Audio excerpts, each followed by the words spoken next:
আসসালামু আলাইকুম। গুরু, দ্রুত কথা বলতেছি। কথা বলার জন্যই আসছি। বেশ কইরা তোমার সাথে তো কথা বলার সুযোগ পাই না এরকমভাবে। সুযোগ পাইলেও নানা রকম সিধাই নানা রকম কথাবার্তা বইল্যা সব উড়াইদুর কইরা দাও। হ্যাঁ? মানে নিজেরটাই বলো। নিজে এইটা করছো, সেইটা করছো, এইটা করছো, সেইটা করছো। পারলে দেখাও তো এই গত যে কবে নির্বাচন ছিল তোমার নিজের উদ্যোগে এমন একটা কাজ করছো? একটা।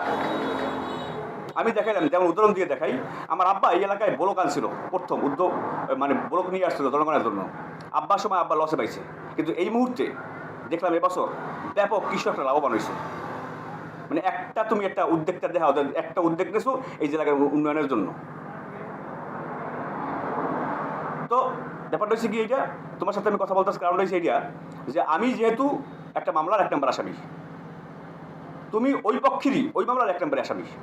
তাহলে তুমিও আসামি ১ নাম্বার, আমিও আসামি ১ নাম্বার। তো আমি ৩ নাম্বার, ৪ নাম্বার, ৫ নাম্বার সাথে কথা বলার দরকার কি আমার? আমি তো ১ নাম্বার সাথে একটার সাথে কথা বলবো, তাই না? তো ১ নাম্বার সাথে কথা বলতে গেলে আমার কিছু প্রশ্ন তোমার কাছে পড়ে রয়েছে। আমি ঈদের শুভেচ্ছা জানাইছি তোমার। আমি ঈদের শুভেচ্ছা জানানোর সময় আমি বলে দিয়েছি আমি কিন্তু ঈদ কাটাই না। কারণ আমার লাগবে, আমার কিছু যা কিছু হারাইছে এগুলো লাগবে। মৃত্যু নইলে এগুলো লাগবেই, তাহলে হবে না। তো আমি তোমার কথা বলছি, কতক্ষণ জ্ঞানযোগ্য হয় না। ঠিক আছে, আমি বলছিলাম ভাই যদি না হয় আমি কিন্তু আস্তে আস্তে পদক্ষেপ নেব। একটার পর একটা সরকারি বেসরকারি যেরকম পদক্ষেপ নেওয়া যায় সুস্থ মস্তিষ্কে আমি সমস্ত পদক্ষেপগুলো আস্তে আস্তে নেব।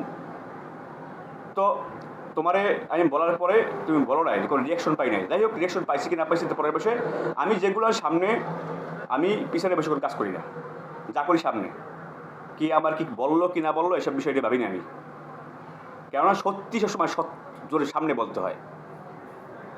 সত্যি পিছনে বলার দরকার নেই তো, সত্যি সামনে বলতে হয়। যারা পুরুষ মানুষ সত্যটা সামনে বলতে হয়।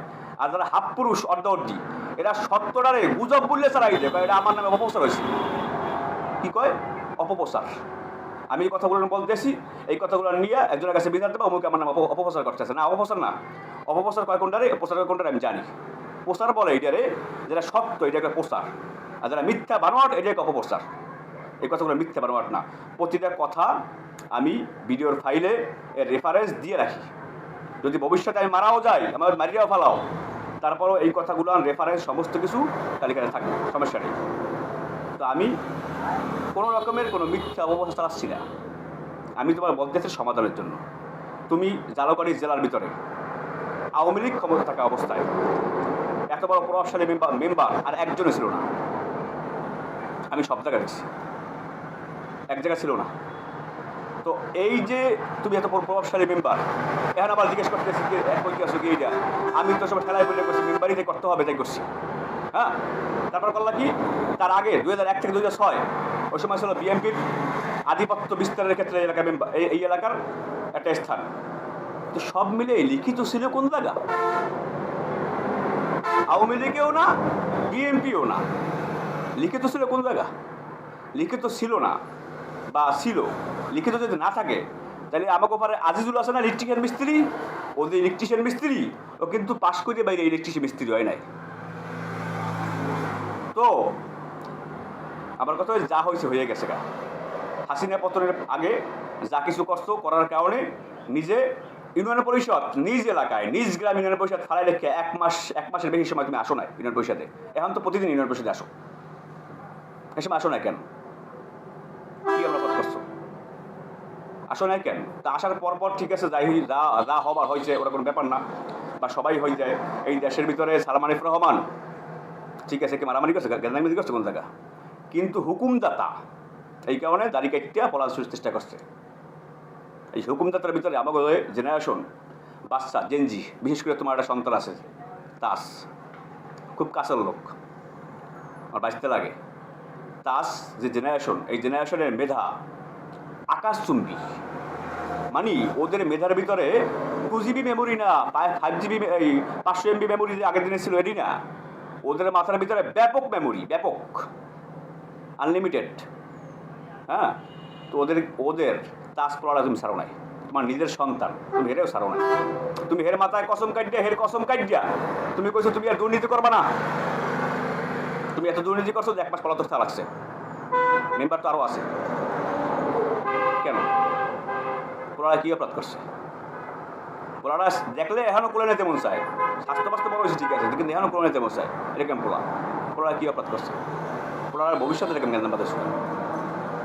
আচ্ছা আলহামদুলিল্লাহ, তোমার পোলা তোমার ব্যাপার সেবার। আমাকে এলাকায় বাচ্চা পোলাহান উপজেলা নির্বাচনের সময় আমি ভিডিও দেখছি যে লাড়ি লইয়া নিজেরই বাপ চাচার সামনে নিজেরা মহড়া দিচ্ছে বাচ্চা পোলাহান যে আমার কথা শুনতে হবে।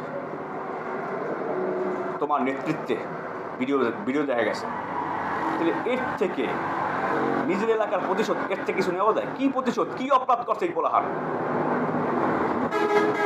এই পোলাহান কি অপরাধ করছিল আমি জানি না। তোমার কি ক্ষতি করছে এই পরবর্তী প্রজন্ম ধ্বংস করার জন্য? এখন পোলাহান বেয়াদবি আচরণ করে, মুরব্বীকে সম্মান দিচ্ছে না কেন? এই কাজটা তুমি করছো, সম্পূর্ণ এই কাজটার দায়ভার তোমার নিতে হবে, স্বীকার করতে হবে এটা। কারণ এই পোলাহান দিয়ে তুমি ইউজ করাইছো, এই পোলাহানের বানাইছো কিশোর গ্যাং। কেমনি কিশোর গ্যাং বানাইছো? আমার দোকানের সময় যাইতো পোলাহানে যাওয়ার পরে পোলাহানে ওই আমার সাথে যে নাম এসে এই কারণে অনেকের কাছে বাড়ি দিয়ে তোমার কিশোর গ্যাং এই উপদেশ দিয়া পোলাহান সরাইছো। একাধিক আছে। শুধু তাই না, দুর্নীতি করার বর্তমান বাংলাদেশ নাগরিক সেবার ভিতরে তোমার নামে 2টা ডকুমেন্ট তৈরি হয়েছে, যে ডকুমেন্ট টাকা দান নিয়ে টাকা দাও না। এরকমের আমার প্রতিষ্ঠান থেকে যদি এখনো খাতায় লেখা থাকে কিছু না কিছু, তাহলে কার প্রতিষ্ঠান থেকে লেখা নাই আমার জানা নাই। যার কাছে জিজ্ঞেস করছি আমি দেখছি একই অবস্থা। কেন এইগুলান কেন? এরপরে মাতুব্বারি করো, এলাকায় আসার পরে এলাকার ভিতরে ঠিক আছে মানে যা কিছু হয় সব অপপ্রচার, সিলাই কথা কও এখন আগের মতন। হ্যাঁ, তুমি এখন দেখাই দেবা, করাই দেবা, কারে কি দেখাই দেবা? তাই দেখাই দেওয়ার কি আছে? অন্যায় স্বীকার করতে হবে, ন্যায় স্বীকার করতে হবে। আমি যদি অন্যায় করি, যার সাথে আমি অন্যায় করবো সের কাছে আমার ক্ষমা চাইতে হবে। অন্যায় করতে পারি স্বাভাবিক, ক্ষমা চাইতে হবে। আর যারে আমি যদি অন্যায় না করি, ন্যায় হয়, এই ন্যায় প্রতিষ্ঠিত করতে হবে। এটা আমার ভালো লাগবে মর্মু ব্যাপার না। কিন্তু আমি যদি অন্যায় করি, কেউ যদি আমার অন্যায় ধরাই দেয়, তাকে আমি সাধুবাদ জানাই। অন্যায় ধরাই হইতে হবে যুক্তির সম্পূর্ণ, মাথা ঠেললে অন্যায় ধরনের মতো এই সিস্টেম এরকমের দিন আসবে না ভবিষ্যতে। এই পৃথিবীতে এখন দিন হয়েছে গিয়া সত্যের দিন, মিথ্যা বিলুপ্ত হয়ে যাবে আস্তে আস্তে। তো প্রায় সময় কয় আমি এখন আমি কোন দল করতাম, আমি যে বিএনপি করতাম, এই প্রমাণ আছে না? আরে বিএনপি প্রমাণ লাগবে কিছু? আমি নিজে সাক্ষী দেই। তুমি বিএনপি করতা 2001 থেকে 2006, ওই সময় মারমুখ স্থানে ছিল, কিন্তু লিখিত ছিল না কোন টাকা আমি বলি। তারপরে হাসিনার ক্ষমতা আসার পরে হাসিনার আমলে ঠিক আছে তুমি যুবলীগ দেখেছো, লিখিত দেখতে পাইতেছি না এখন বলতেছে আমি বিএনপি করতাম। তাইলে এই জালকাঠি জেলার ভিতরে 32টা ইউনিয়নের ভিতরে সব থেকে আওয়ামী লীগের মারমুখী লোক যদি গুনতে হয় মেম্বার হিসাবে তুমি ছিলা, তুমি আসো।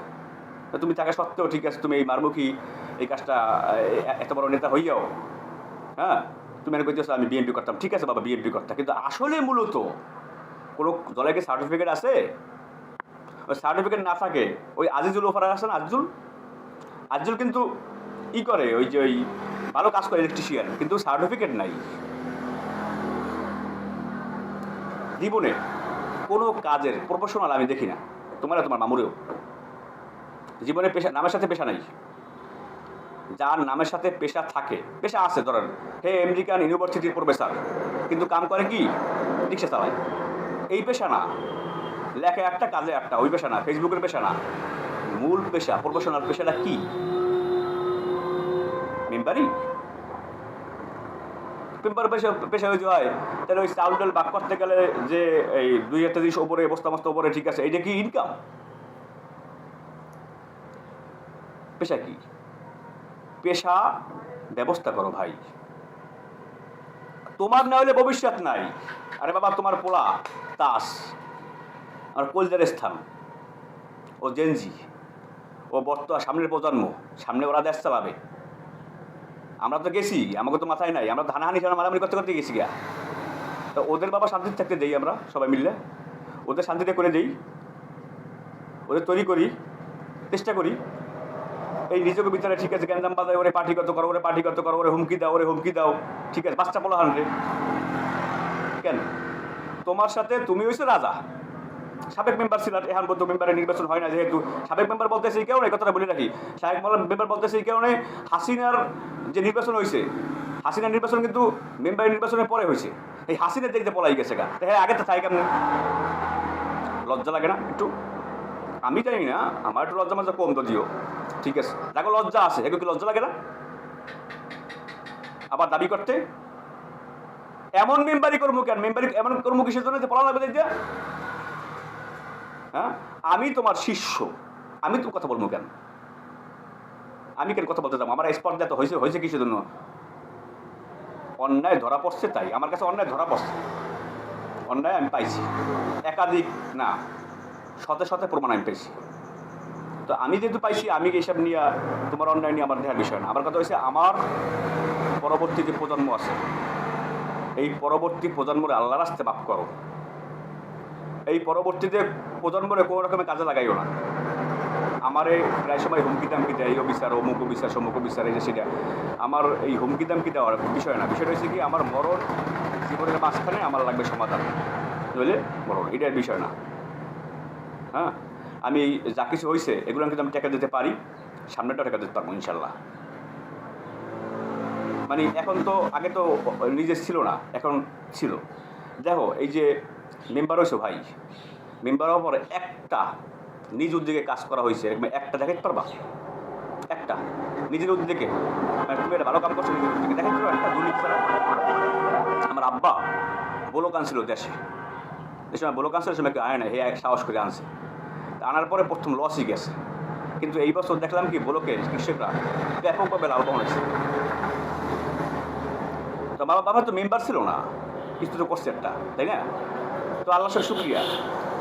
ব্যাপারটা হয়েছে গিয়ে, তুমি মেম্বার থাকা অবস্থাতে সুযোগটা পাইলে, এই সুযোগটা হাতছাড়া করলাম। তুমি একটা করতে কিছু করতা নিজের উদ্যোগে, দেখা যেতাম আমার আমলে এমন কাজটা আমি করে গেছি, সারা জীবন গর্ব করতাম আমরা শিষ্য হিসেবে।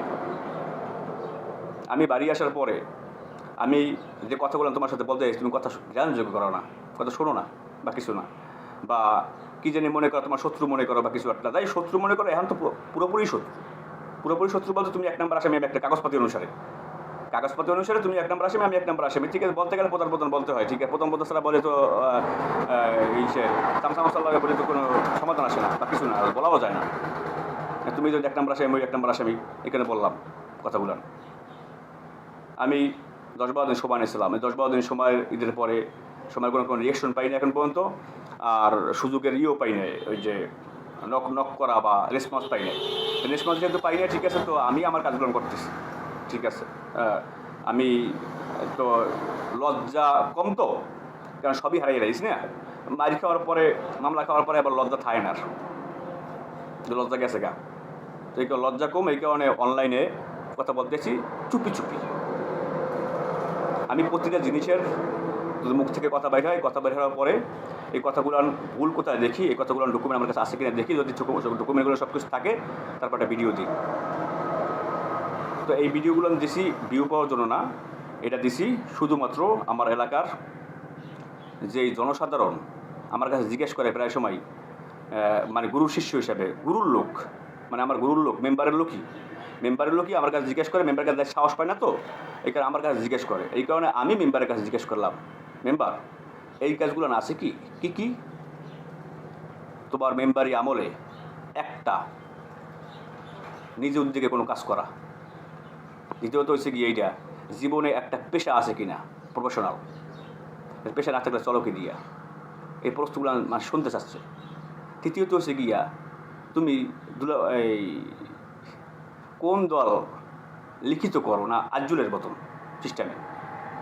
তৃতীয়ত হচ্ছে গিয়া শিক্ষাগত যোগ্যতার কিছু দেওয়ার বিষয় না আমার, এটা হচ্ছে যার ব্যক্তিগত ব্যাপার। শিক্ষাগত যোগ্যতা দিয়ে কিছু হয় না, তো তাদের ব্যক্তিগত ব্যাপার সেবার। তো যাই হোক মেম্বার, আমার বাড়তি কথা বলতে চাইলেও বাড়তি কথা কোনো বলতেছি না এখনও, সময় নিচ্ছি হাতে। প্লিজ আল্লাহর রাস্তে নিজেরা যদি সাবেক মেম্বার দাবি করো, এলাকার ভিতরে কোনো হানাহানি প্যাস লাগাইও না। এর একটা কথা আছে, কেন আমি তোমার সাথে কথা বলতেছি না, কখনো অমুকে লাগাই দিয়েছি, অমুকে মনে হয় শেল্টার দে, না না না, আমারে কেউ শেল্টার দে না, আমারে কেউ শেল্টার দে না। এই পৃথিবীতে এই পৃথিবীতে আমি আল্লাহর উপরে ভরসা করে চলি, সেটাতে না কেউ।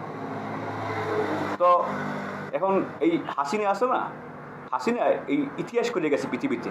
পৃথিবীর জন্ম থেকে এখন পর্যন্ত কোনো যুদ্ধে 57 জন সেনা অফিসার মারা যায়নি একদিনে, যেটা হাসিনার ইতিহাস।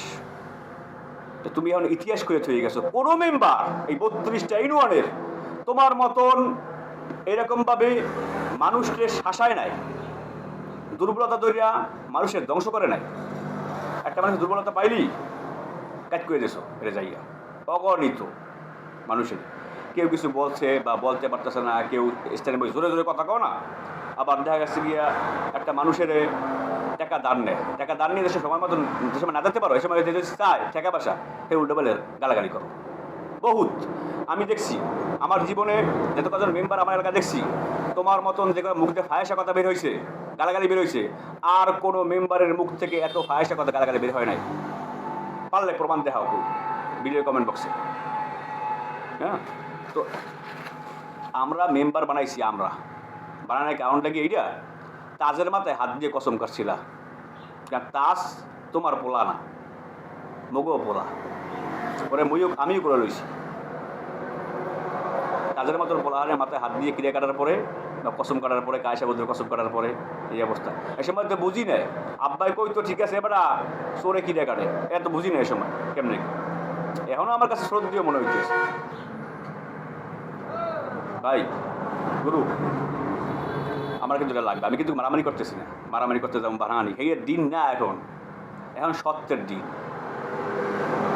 আমার সবই আপনজন, এলাকায় যা কিছু হয় সব লোকে আপনজন, সবাই খুব ভালো মানুষ।